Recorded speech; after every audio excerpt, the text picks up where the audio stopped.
I saw like a TikTok mashup that was like the five worst plays from week five in the NFL season, and it like kind of set the stage. So you're thinking there's going to be like it was five Cardinals plays. It was like Yeah.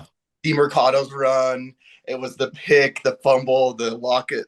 I think Lockett scored that touchdown, right? hmm The bunked There was snap off the the face snap off of mask. Kyler's face mask was on. The I saw something similar. the Kyler throwaway where he just is scrambling and just like My gosh, dude. And the amount of times that that happens. Anyway,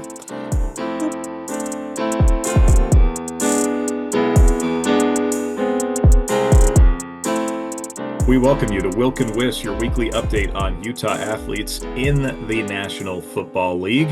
And we also like to highlight the fans. We'll be highlighting a Denver Broncos fan today after their big win over the Philadelphia Eagles over the weekend. My name's Tanner Wilkinson. He is Cole Wissinger. Cole, I did awful on Pick'em this week. Like, just as games were happening and as Red Zone was happening on Sunday, I'm like, boy, this is not good. See, It, you'd think that, but guess who did equally as bad? Me. Guess who did worse? Our guest last week. We had a conversation, and Greg Sterner even brought up on the show, oh, at least I'm going to go above 500. Like, I can do that. None of us did. It was the weirdest NFL week possible. well, it was funny. I had lunch with him the other day, and he's like, "Oh, do you know how I did?" And I'm like, "I probably could go in and look," but then But the you don't topic want to know. changed, and I figured he did better than me, but yeah, look, just yeah, it was not good. And that Good. Denver game is one that all three of us got wrong. There were a number that all three of us probably got wrong. But the good news, more great performances from Utah guys. Starting off, Fred Warner, 12 tackles and a pass deflection in a win. The Niners, very banged up Niners team is now 4-1. That's right. And then on the other side of things, in a loss, Puka, walked off the bus and got his usual 10 receptions, 85 yards and a touchdown. And truly, Puka Nacua is on track for Offensive Player of the Year across the entire NFL. Like our podcast, aside from things. Well, and I saw a thing, first receiver in NFL history to have 50 catches in his first 5 games, if I remember correctly. Just Yeah, astronomical numbers he's on yeah. pace for. Another wide receiver had a good week. The Saints got the win over the Giants after a slow start. Rashid Shaheed was a big part of the Saints putting up some points. 4 catches, 114 yards, and a score for Rashid, one of his better games in his career. Yeah, and if he's out there on your waiver wire in fantasy, he has not only these kind of games, but he's going to get you a touchdown because he has boom games in addition to it. It's a little boom bust, right? He's better off in the best ball formats because he might have some goose eggs out there, but he's healthy now. And not saying you want to bet on the Saints offense, but he is a great part of the Saints offense. Jackson Dart, another offense that maybe you want to stay away from. In the other side of hmm this game, 26 of 40, 202 passing yards. He had 2 touchdowns, 2 interceptions, had his 7 carries for 55 yards, lost a fumble on one of the funkier plays where he just the official stat term is lost a fumble. Jackson Dart lost that fumble. He just kind of lost it in his hand. And the Giants lose after being on such an emotional high going into that game against a previously winless Saints Weren't team. they up 14-0 too, and the Saints scored the last 26 points of the Yeah, game? Like, I mean, just gross. just an absolute nosedive. One of the very few games that I predicted correctly before. The Houston Texans just demolished the Baltimore Ravens. One of Dalton Schultz better games he's had in recent memory. 5 catches, 60 yards for the tight end. And really good blocking. On the other side, Kyle Van Noy back in the lineup, right? The whole Ravens team has been woefully injured, and it's part of all this. And Kyle Van Noy has kind of become one of the vocal leaders on the team. He's getting, some of the interviews leading up to the week. You just hear his name tossed around, and did have a sack in this game despite the losing effort. Chloe Gilman's going to Baltimore, by the way. That was some big Utah news. Going from the Yes, Chargers to the Ravens. Gonna probably play a really integral role in trying to get this Ravens team back on track. We'll see. they need the help in the secondary, and then in the ongoing saga of Utah versus Pennsylvania, he's traded for a Pennsylvania guy. Yeah. Adafe Owe was a former Penn State Nittany Lion. Cody Barton had 6 tackles for the Tennessee Titans in their comeback win in the most bizarre game I've seen in a hot minute, but not surprised. Yeah. Cardinals, would you want to talk about blowing it? Like to arguably the worst team in the NFL. It's Like Thursday. I was wondering how fresh this would still be for yeah, the Cardinals fan, but you know, Kyler's probably not playing this week either, which could mean our former guest Jackson Payne tweeting out that Keaton Slovis may be the Cardinals' backup this weekend if Kyler is out. wow. So Jacoby Brissett would get the start anyway. It's just a disaster. The vibes were so good in Arizona the last couple of years, even though the wins weren't coming, and now you're to year three, and the vibes aren't good, and wins aren't Are coming, not coming at all. and the just looking at everyone on the sideline, I'm like, what? What is this? Like, this is just the body language is horrible. Changes could be coming again. And if this And if this AZ, kind of if this kind of loss happens later on in the season, like if you're sitting at 5-5 and you're trending in the right way and you're thinking, hey, if we make a little push, we got the playoffs this year, and then this loss happens, you might not win another game in the season, and we could point back to this and say this is when the vibe shifted. This was week 5. Like, there's a long season ahead, and if Jonathan Gannon can't get the locker room rallied around and the news about him getting fined and the interactions that he had on the sidelines, this could spin out of control so yeah. fast for a Cardinals team that had pretty high expectations. Talk about a team that had high expectations, Oof. and we've talked about their punter every single time we've come on this show because Ryan Rico and the Cincinnati Bengals, he punted 4 times, had 220 net yards, had a long of 65, and those are the highlights. Cincinnati like put up some points in garbage time. Jamar Chase is saving a little bit of his fantasy face, but Ryan Rico's been the highlight so far, and so we get to talk about it. But also Cincinnati has been bad, and then they bring in Joe Flacco. So is Pittsburgh the last team that Joe needs to play for in that division? Yeah, crossed off 2 of them this year, Yeah. but Yeah. yeah. And honestly, the way Pittsburgh's quarterback situation is going, we're not opposed to 40-year-old quarterbacks coming in. So why not? Bobby Wagner had a big game. Washington was down 10-0, ended up scoring the last 27 of the game. Wagner 14 tackles, got a quarterback hit, was a little bit everywhere. Matt Gay had a lot of those points in the comeback, had 2 for 2 on his field goals, long of 36. So they were chip shots, and then 3 of 3 on extra points as well as Washington got back going. Upset. No undefeated teams, by the way. We'll talk more about Denver upsetting Philadelphia. New England upset Buffalo, but Dalton Kincaid had the best game of his career. 6 catches, 108 yards. I think that is starting to really come together. Buffalo had issues holding on to the football, though, all night long.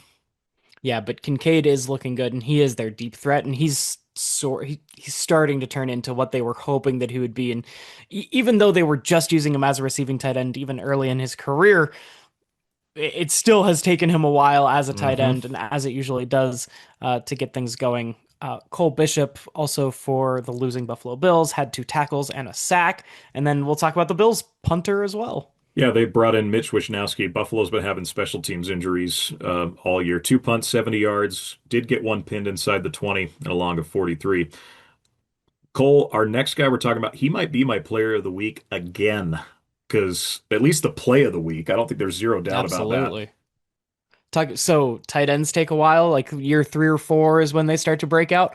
Linebackers, apparently, in year 4 is whenever you can just turn into one of the best linebackers in the league. Devin Lloyd, 2 tackles, had a quarterback hit, but the pass breakup and the interception that he returned 99 yards for a touchdown. Not only was it the highlight, but also it was created by him, right? They schemed it up for him to show blitz and back off, and he sold it so well and backed off so well and got the hands up. He intercepted Patrick Mahomes on the goal line and returned it for a touchdown, helping the Jags win this game. By the way, how bizarre was that game-winning touchdown by Trevor? That has no Utah significance, but the fact that Trevor Lawrence like falls down on the Yeah. snap and then just kind of got up and walked into the end zone. I've never seen anything like that before. And only in the NFL, right? Going back to Arizona's collapse, if that was a college game, the He's just intercepting down. It's man's fine. down. Yeah, the game's probably over. But no, this is the National Football League. So, It's still so I grew up watching a lot more NFL than I did college or even high school ball. And so still when I'm calling high school games, I have to remember in my brain, like just because if they take a knee or if they fall down, they are down. I have to stop myself from saying, he's getting back up. He's because oh that's wait, just it's a big difference in it the is. in the level. And I prefer the NFL rules because that's what I grew up with. But also I think that it makes more sense because you get goofy stuff like this week happening. Yeah. I'm giving Lloyd my player of the game I am again. too. That big of a play. I mean, Rashid Shaheed is right up there too. Obviously, we talk about Fred Warner and Bobby Wagner And every Puka. week. Puka and Kincaid were great as well, but no, Devin Lloyd to do that against a team that's owned the AFC for so long to In get a him to win. two in a win, in a 3-point win. You get a pick a Yep. 99-yard pick six. Yeah, that's what's going to happen. Talk about a win. We got to give the hats a shout out because sometimes we do. You're rolling with double Galaxy, lightsaber. Galaxy far, far away today. Yeah, Uh-huh. The 1 and go 0 Penguin. Pittsburgh Penguins are making 1 an and 0. appearance on the top of my head. Yep, Dude, hockey season is going. I just don't have the time, man. I wish I could. I want to get into it. I want some Yeah. Mammoth merch, but I Yeah. just don't have the time to to do that. So, The Utah Hockey Club hat is going to make an appearance at some point this year because that 1 year and I got the merch and they're the Mammoth forever. And so 30 years from now, my kids are going to be like, what is, like, is the Utah Hockey Club some club team that played for 6 years? Or, nope, this is the Mammoth in year number one. uh-huh. We'd like to welcome in our guest to today's show. He's a diehard Denver Broncos fan, someone who I didn't speak to for a couple weeks because they signed Peyton Manning over the Arizona Cardinals. Back in high school, my buddy Seth Jenkins. Seth, how has it been 3 years and you haven't been on the show? You're like as NFL of a guy as I went to high school with, at least. I feel like the most NFL conversations I had were with you. Welcome to the pod, man. Thank you. Yeah, this is the dream, for me. I've always wanted to be on a podcast like this, talking ball. Yeah, this is like day one. Yeah, I've been diehard NFL. I love this stuff. Let's go. Yeah, I mean, we love to talk it. That's so 2013, right? Peyton Manning goes to the Denver Broncos, but you get Carson Palmer, and by 2015, that was an okay consolation prize, and Peyton Manning was washed by 2015. Just because they won a Super Bowl doesn't mean he was good, right? Like, Well, it's funny because when they got Palmer, I was so mad because he'd been so bad in oh, Oakland. So like and that like last year at Cincinnati, like the reason he went to the Raiders was like a mess. I'm thinking we the rumors were it was going to be Andy Reid and Peyton Manning in Arizona, and I'm walking on Oh, cloud nine. I'm thinking this is happening. Like there were rumors that Peyton was going to bring over Jeff Saturday and Reggie Wayne. Like I'm thinking Reggie Wayne and Larry Fitzgerald for a couple of years, you know. And then Andy obviously goes to Kansas City, Peyton goes to Denver, and we get Bruce Arians and Carson Palmer, which like Carson Palmer was actually pretty darn like I mean, and that's not saying much when you look at Arizona's QB history, but got us to an NFC title game. Uh, but anyway, I really was genuinely so pissed off. I did not want to talk to any Denver fans at school, one in particular. But obviously, yeah. After that, though, rough stretch. The clouds have cleared, though. Sean Payton's got his guy in Bo Nix. They added to what was already a really good defense a year ago, and a lot of people maybe thought should have got more weapons for Bo Nix. Instead, they focused on just making the defense that much better. Uh, and honestly, you look at Denver at 3-2, two narrow losses to two really good teams. Obviously, the Colts, the Chargers are kind of banged up at this point, but at the time, the Chargers were really good. You got to be feeling pretty good as a Bronco fan at this point. Yeah, I mean, at the time though, the Colts loss. I don't think we knew what the Colts, and I still don't know if we really know what the yeah. Colts Sure. are. So at the time, it was like devastating, and the Broncos were sloppy. But if you watch that game, they Schrader took a 60-yard field goal attempt. It was a controversy after the game, right? Because there was like the leverage penalty on Denver, and when he missed, and then he goes and makes like a 45-yarder after that. But I think in like Broncos country, yeah, the feeling was kind of like, Let's um, ride. yeah, like, and I think a lot of people are because it's sophomore slump talk. They're looking at CJ Stroud a year ago and are like, is Bo Nix regressing? Because he really like he finished well last season as a rookie, and so the like there was a lot of panic. It felt like there was fires and flames in Broncos country, but then like the the way last week was set up, I think everyone was talking like if you look back on last week's podcast with you guys that like everyone talked like the Broncos could actually beat the Eagles because the Eagles haven't been playing that well. And yeah, like it wasn't great. It was a 17-3 ball game for 3 quarters, but no, yeah, now it's like, oh, like if you look at the Broncos lineup, it's like we got the Jets in London 7:30 on Sunday, and then it's like Giants, Cowboys, Texans. Like it's a pretty good kind of run they have coming up Yeah. I think Broncos country is kind of excited, like, oh, we have the AFC kind of looks open now too. Buffalo dropped that game. AFC looks interesting. And the Let's AFC West, especially wide open with yes. the Chiefs losing another wild one on Monday night. You Yep. kind of have an inside track for a home, like not just the playoffs and a run in the play, but a home game in the playoffs too.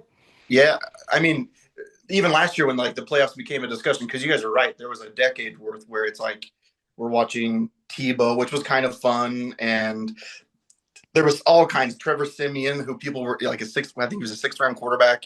People are talking like he might be the franchise, and it was just like so rough. The And rust, Paxton Lynch, who was a first round quarterback, and yes, but uh, end up being the same guy. he got like 3 or 4 career starts as a first round pick. Ugh. Awful. And I remember it was my wife's birthday when Russ got traded for it. And I was like, hey, babe, like, this is a pretty big day for me now. And that was just awful. And so, like, last year when we started talking playoffs, the idea of just making it to the wild card, and even though we went to Buffalo, I think fans were like so excited. But then now talking like a home, that feels like when me and Tanner were in high school, where it's like you're hosting a playoff game, you have that home field advantage. That's when the playoffs feel different, and you feel like you can make a run. I think it's much more difficult on the road as a wild card team, and so you're right. The FC West is really interesting. The Chargers, Najee with his Achilles, Hampton going down. He's on the IR now as well, I think. Mm-hmm. So you're right. Like, yeah, Slater's out with the Chargers too. Like, yeah, the Chargers have the injury bug. It doesn't matter. Like, any year it's the same. It seems like. But yeah, I think it feels kind of interesting being a Broncos fan at the moment. Is Kansas City still in the back of your mind? Like if it were me, they would have to be. Just the way this has gone as of late, even though they've gotten off to a 2-3 start. We were thinking, oh, they've turned the corner against the Ravens. Then it kind of turns out the Ravens stink across the board, which was my Super Bowl pick at the beginning of the year. Is that still kind of sitting in the back of your head that Kansas City is still a threat? Like, why wouldn't they? Right? Because even there's been years in the past 5 years with Kansas City where, well, there was like a really hot stretch, but I feel like they always find a way. Kind of like when you were talking about the Eagles a week ago, like they kind of just find a way. And Kansas City started the year hasn't been that way, but they're still missing Rasheed Rice. He's going to be coming back soon, and I think talent wise, like he has the potential to be a top, I don't know, like 10, 15 wide receiver in the league Yeah. quickly. Uh, Worthy's playing well. Kelsey is still kind of churning out stats, even though you kind of felt like there was like the Super Bowl, people were flaming him, like he's lost it. I think, and especially with Andy Reid, if we're going to kind of talk a little about BYU too, Right, right. I think any Andy Reid led team, like they're going to make adjustments and they're going to find ways. Steve Spagnuolo as a defensive coordinator is terrifying. So, yeah, I feel like the Chiefs will find a way. I haven't looked that closely at their schedule, but it seems like the Chiefs are going to make a run. I feel like even if we were playing our best football, you go into Kansas City, like we're not favored to win. It's just like being a Broncos fan. I think like last year we finally broke the skid, but it was like 12 or 14 consecutive games we'd lost to KC. It might have been more.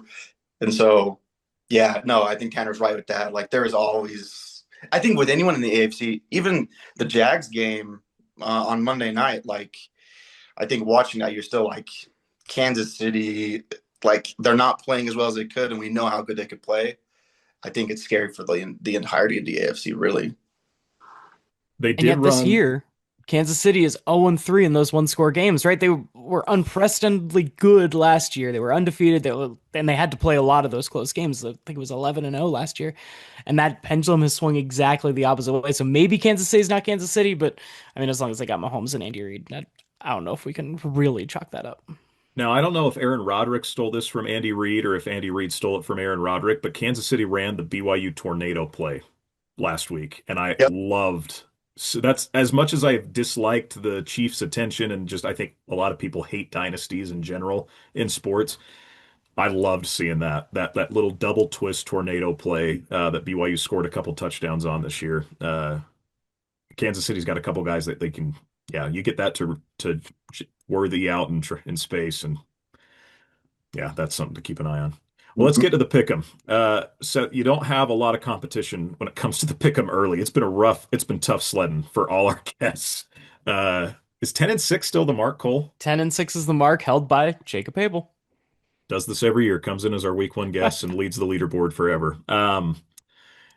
We are down one matchup this week, so you'll need to go, what, 10-5? Would Yep. that give them a higher percentage? Yeah, we go by Yes, it percentage at would. that Yep. point. So Two teams on bye. It's Minnesota coming back from their extended stay across the pond and the Houston Texans. let's start Thursday night football. Philadelphia coming off the loss to the Broncos against Jackson Dart and the Giants. There's a real possibility the Giants lose a lot of games here, as fun as Jackson Dart is and as much of a shot in the arm that he gave to just the franchise. And it looks like Brian Daboll as a whole, too.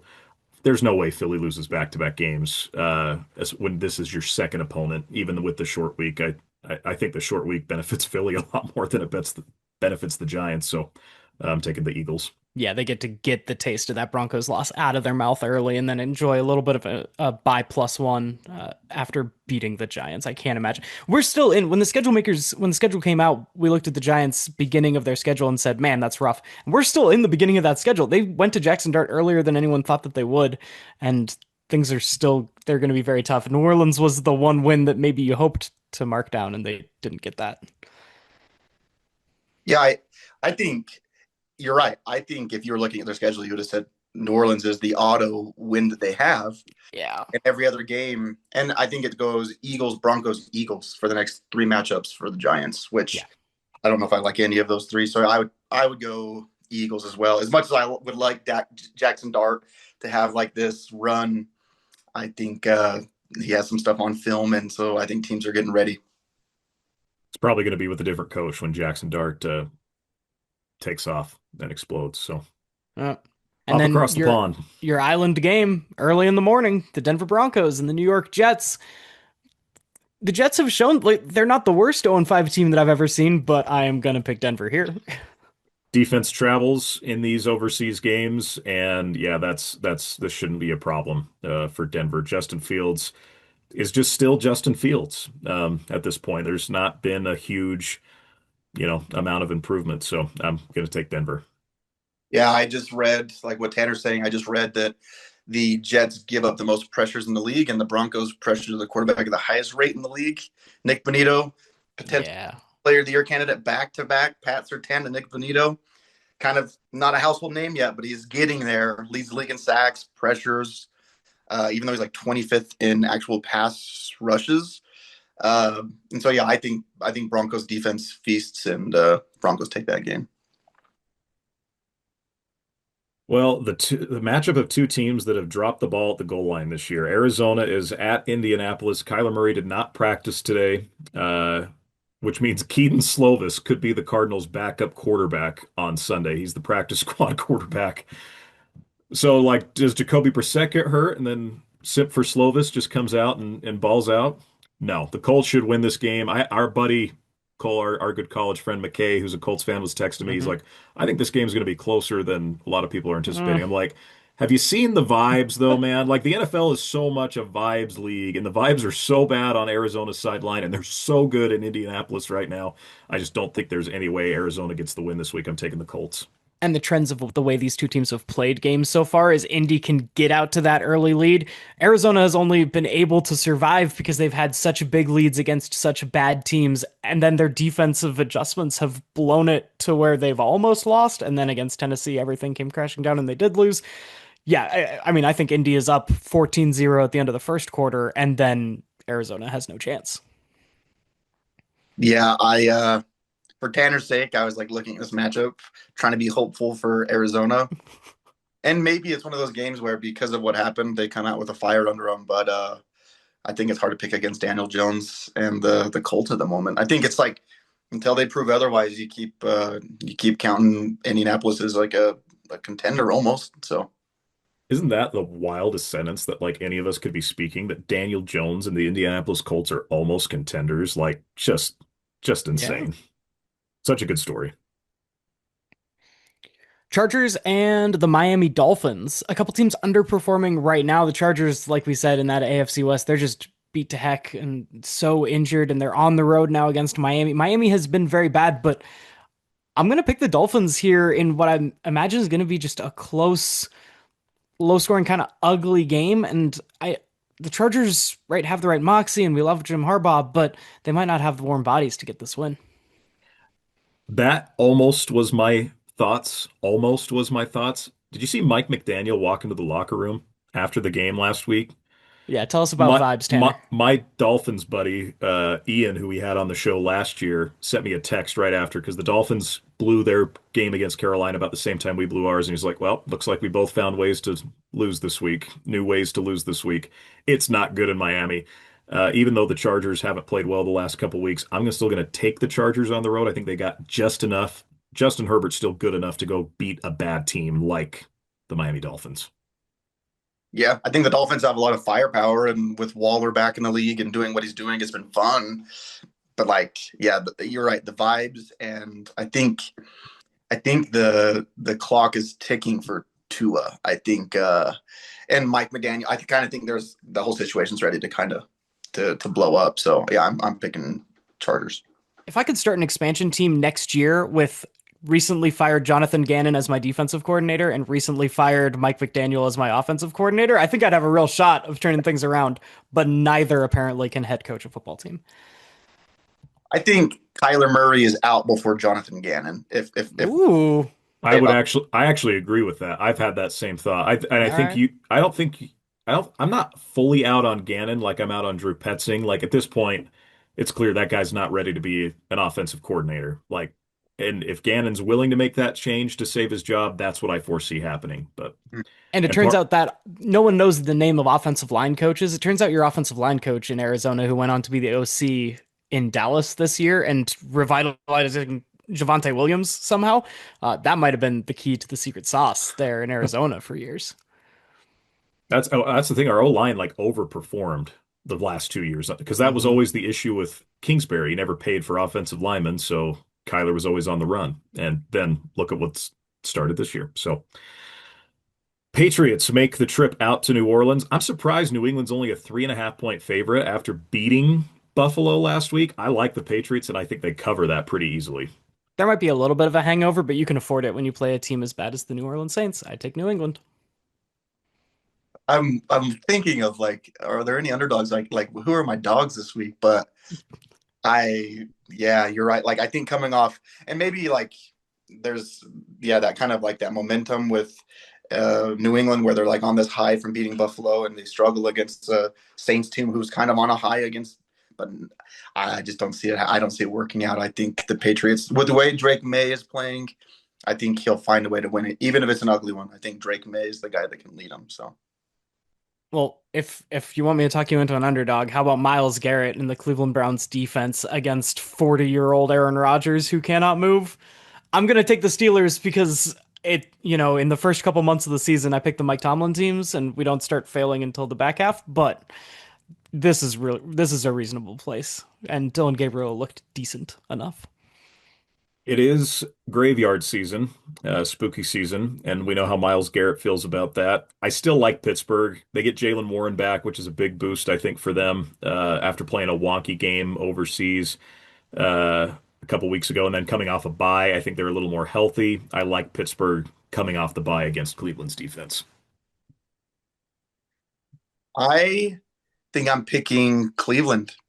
I think Dylan Gabriel in his second start.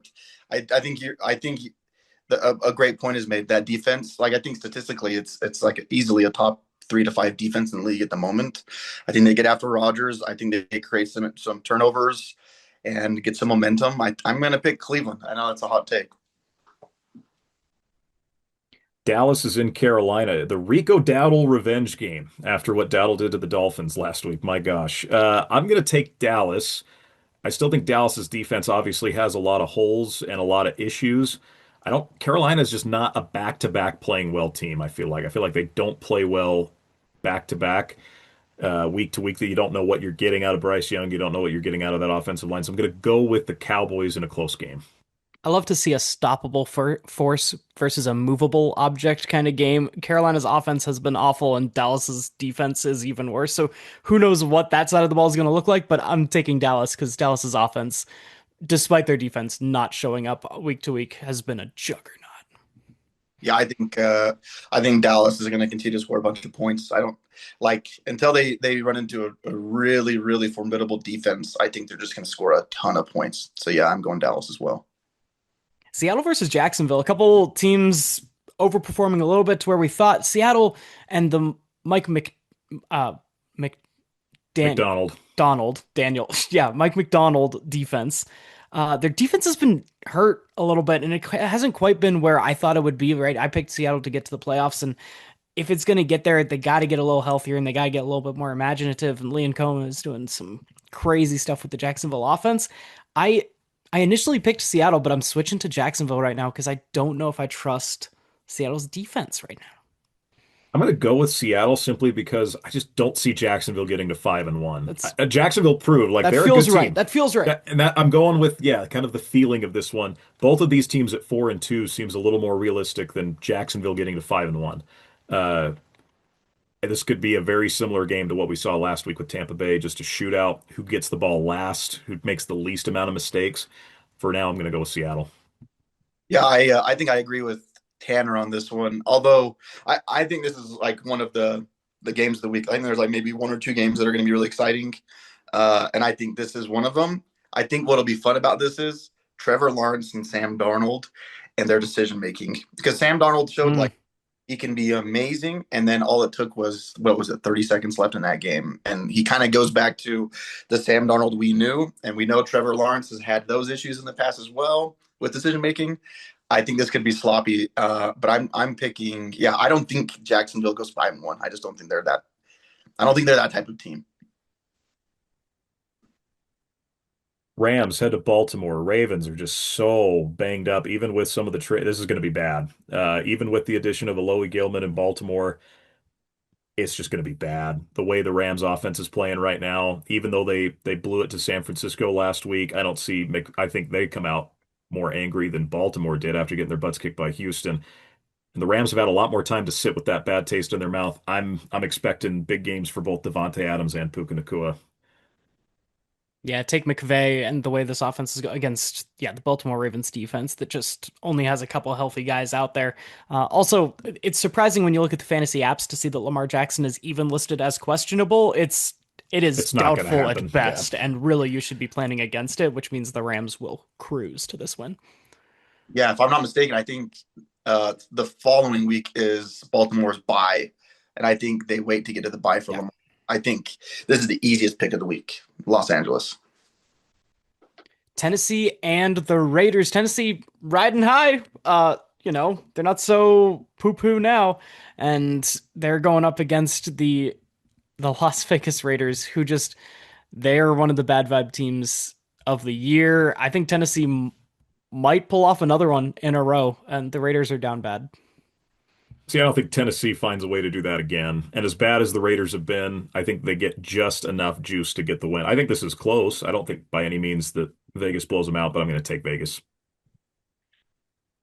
I like both of your reasons to pick who you pick.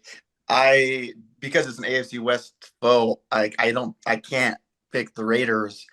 And Geno Smith has I think 9 picks in 5 games this year. Yeah. I think some of that continues because I think the Titans' pass defense is slept on, and I think they have a decent game against Geno, force a pick or two.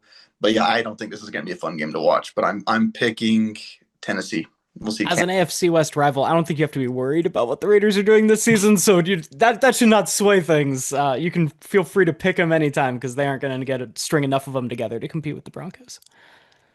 Cincinnati goes to Green Bay. My brother's going to be at this game. My mom is going to be at this game on the front row at Lambeau. So they were hoping for Joe Burrow and not Joe Flacco, but we'll see if it's going to be bad. Green Bay had their bye week. I think they fixed some things up that has plagued them the last couple weeks. I think that Dallas game was an anomaly for their defense. I think it was just a very emotional, different kind of night that night in Dallas. Green Bay should win this easy. does Flacco even make it to the end of this game with the way the pass rush is going to get after him? And you're going to have to put Browning back in because 40-year-old Joe Flacco can't stand behind this line. I'm going to take the Packers too. Yeah, what was that tweet that it's like endangerment of an elderly, Oh, yeah, it's, Yeah. it's putting elder abuse. That's talk about Joe Biden being the president and having to walk up and down stairs all the time. No, this is worse than that. yeah, putting Flacco behind that line. Browning, it was already bad with Browning behind the end. Burrow, obviously, I think Green Bay just gets after the Q. Whoever's playing quarterback for Cincinnati this week, I think Green Bay by a long shot. San Francisco and Tampa Bay, a couple teams that are riding hot, and I'm going to take San Francisco. I'm also taking the Niners. I love Baker Mayfield so much. Like, love what he represents, what he's become, the whole vibe of second chances. I don't know who Christian McCaffrey has to sacrifice this week to stay healthy, but it's paying off for the Cross Niners our right fingers, now. it's not Fred Warner. He's the Real, only one. honestly, somehow him and McCaffrey have been their two most healthy guys this year, and yeah, I'm going to take San Francisco as well. I think Baker's a little banged up. Tampa needs to get to their bye week in a hurry. I'm going Tampa in this one, and part of it's sort of what I was saying earlier with Indianapolis. Until they've proven otherwise, they find ways to win games at the end of games. Yeah, and I love Baker's moxie, and I think right now he's playing as a top five quarterback. So I'm picking Tampa. Detroit is at Kansas City in what's a fascinating Sunday night matchup. Uh, I could make the argument. I don't see Kansas City going 2-4. I made that argument earlier with Jacksonville, right? I'm going to take Detroit. I just love the way this offensive line is playing right now, the versatility between David Montgomery and Jahmyr Gibbs, and just Jared Goff is the perfect guy to run that, and that's been proven. So give me Detroit. Yeah, this is my game of the week, and I don't want to use that rationale, but it does feel like Kansas City is going to get it figured out at one point or another, and they do play up to competition. Detroit has a way of pounding teams that they should pound, but they play good teams close, and if Kansas City can stay close during the course of this game, I'm going to believe in Kansas City to get this win. They're getting one step closer to getting Rashee Rice back, but I think it's going to be all about the defense and how they can crush the pocket if they can get after Jared Goff, right? The offensive line has been playing up from where they were week one against Micah Parsons, but I trust Steve Spagnuolo to cook up just one extra play, one play enough to get this win. I don't know about that pass rush. Did you guys see the clips of Chris Jones Oof. loafing around against the yeah? Yeah. But After he thought he got the win, just laughing at the guy on the ground. Yeah. Trevor Lawrence is on the ground twice basically in one fall. But yeah, I think even though we know Kansas City to be like high octane offense with Andy Reid's mind, I think Detroit is even more so. And they had the woes at the beginning of the year with no Ben Johnson, him being in Chicago. I think they figured it out. I think Amon-Ra is a top three receiver in the league. And I think they just scored too much. I think it's going to be a shootout. It's going to be a fun game, but I think they'll find a way at the end. So I'm picking Detroit. Buffalo and Atlanta, we got a Monday night doubleheader.